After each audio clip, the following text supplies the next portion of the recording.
প্রশ্ন, বান্দার হকের বিনিময়ে হাসরের ময়দানে কিভাবে আদায় করা হবে? ইসলামের দৃষ্টিতে দেশ ভ্রমণ করলে কি সওয়াব হবে কিনা? অনেকে রাশি নিয়ে কথা বলে, অর্থাৎ তুলা রাশি আরও বিভিন্ন রাশি, এগুলো বিশ্বাস করা যাবে কিনা? কোরআন শরীফ হাত থেকে পড়ে গেলে এর কাফফারা কি?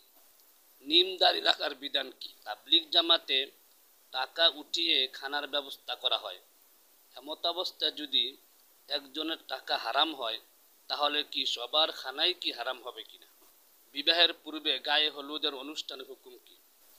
অমুসলিমদের সালাম দেওয়ার বিধান কি? জুমার খুতবা চলাকালে মসজিদে আসলে সুন্নত পড়বে নাকি খুতবা শুনবে? কুরবানি ঈদের দিন হাঁস মুরগি জবাই করা যাবে কিনা? প্রশ্ন, মৃত্যু ব্যক্তির জন্য কান্না করলে কি গুনাহ হবে কিনা? লেনদেন ব্যতীত দাবা, লুডো, ক্রিকেট ইত্যাদি খেলা যাবে কিনা? প্রশ্ন, বান্দার হকের বিনিময়ে হাসরের ময়দানে কিভাবে আদায় করা হবে? উত্তর, বান্দার হকের বিনিময়ে হাসরের ময়দানে 1 টাকার বিনিময়ে 140 ওয়াক্ত কবুল নামাজের সওয়াব তাকে দিয়ে দিতে হবে। প্রশ্ন, ইসলামের দৃষ্টিতে দেশ ভ্রমণ করলে কি সওয়াব হবে কিনা? উত্তর, এটা নিয়তের উপর নির্ভরশীল। কেউ যদি দেশ ভ্রমণ করে এই নিয়তে যে আল্লাহ তাআলা কিভাবে দুনিয়া সাজিয়েছেন এবং ইসলাম বিদ্বেষী নাস্তিক মুরতাদদের কিভাবে শাস্তি দিয়েছেন, এই নিয়তে যদি কেউ দেশ ভ্রমণ করে তাহলে সওয়াব হবে। প্রশ্ন, অনেকে রাশি নিয়ে কথা বলে, অর্থাৎ তুলা রাশি আরও বিভিন্ন রাশি, এগুলো বিশ্বাস করা যাবে কিনা? উত্তর, না, এগুলোর কোনো অস্তিত্ব ইসলামে নাই। প্রশ্ন, কোরআন শরীফ হাত থেকে পড়ে গেলে এর কাফফারা কি? উত্তর, কোরআন শরীফ যদি ভুলে বা অনিচ্ছা সত্ত্বেও হাত থেকে পড়ে যায় তাহলে আর কোনো কাফফারা নাই, আল্লাহর কাছে ক্ষমা চাইবে। প্রশ্ন, নিম দাড়ি রাখার বিধান কি? উত্তর, নিম দাড়ি এটা কোনো সরাসরি দাড়ির অন্তর্ভুক্ত নয়। এটা কাটলে হারাম বা কবিরা গুনাহ হবে এমন কোনো বিষয় নয়।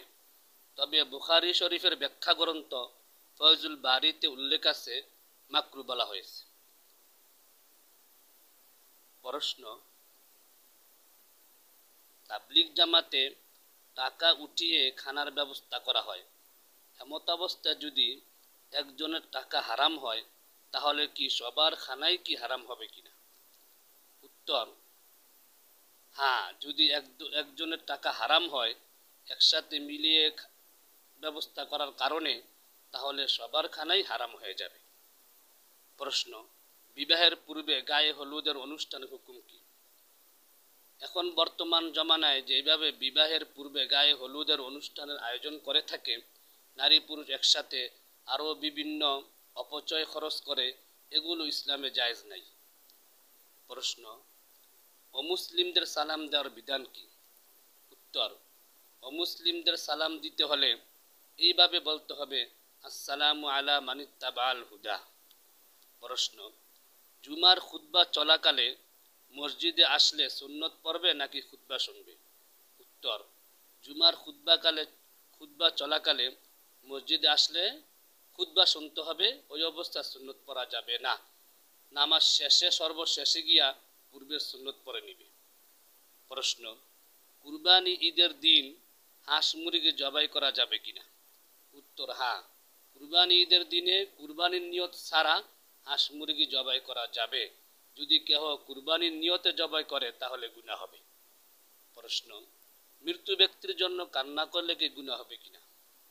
যে ব্যক্তি কান্না করবে তার তো গুনাহ হবে, আর মৃত্যু ব্যক্তিও যদি জীবিত থাকাকালে এইভাবে কান্না করাকে পছন্দ করে থাকে এবং নিজে মৃত্যুবরণ করলেও তার জন্য মানুষ কান্না করবে, এটা যদি তার ইচ্ছা থাকে তাহলে মৃত্যু ব্যক্তিরও গুনাহ হবে। প্রশ্ন, লেনদেন ব্যতীত দাবা, লুডো, ক্রিকেট ইত্যাদি খেলা যাবে কিনা? লেনদেন বাজি ধরে যদি খেলে তাহলে তো সেটা জুয়ার অন্তর্ভুক্ত হয়ে যাবে, আর যদি লেনদেন ছাড়াও খেলে তাহলে সেটা মাকরু অর্থাৎ নাজায়েজ হিসাবে গণ্য হবে।